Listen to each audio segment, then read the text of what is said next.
इमाम हसन के पास एक शख्स आया, हजरत अमीर माविया में बैठे थे, तो उसने इमाम हसन से आके कहा कि हुजूर औलाद नहीं है, कोई दुआ कर दे। हजरत इमाम हसन से आके वजीफा पूछा, उस शख्स ने कहा हुजूर औलाद कोई नहीं, तो वजीफा बताया। तो आपने फरमाया इस्तिगफार पढ़ा कर। उसने कहा ठीक है। तो हुजूर फिर मैं दोबारा कब आऊँ? तो इमाम हसन कहने लगे बे औलाद है ना तू, इस्तिगफार का वजीफा बताया ना? कहा हाँ। फरमाने लगे अब उस वक्त आना जब अल्लाह तुझे 10 बेटे अता करे। कितने? 2-4 नहीं, 10 ही कह दिए। तो हजरत अमीर माविया रज़ी अल्लाह तआला देखा, कहने लगे हसन इतना बड़ा दावा। आप फरमाने लगे मैंने कह दिया ना, तो अल्लाह फजल करेगा। हाँ हाँ, अल्लाह खैर करेगा, खैर हो जाएगी।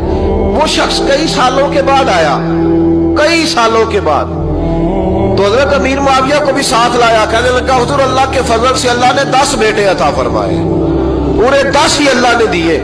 तो हजरत अमीर माविया कहने लगे जनाब बात तो आपकी सच्ची हो गई, पर मुझे भी बताइए वजीफा कहाँ से लिया? फरमाने लगे कुरान पाक से, सूरह नूह की 10, 11, 12 आयत पढ़ो। अल्लाह फरमाते हैं तुम इस्तिगफार पढ़ो, मैं तुम्हारी बेटों से भी मदद करूंगा, मालों से भी मदद करूंगा। तो मैंने इस्तिगफार बताई थी और कुरान मेरे अल्लाह का है, रब का वादा झूठा हो सकता?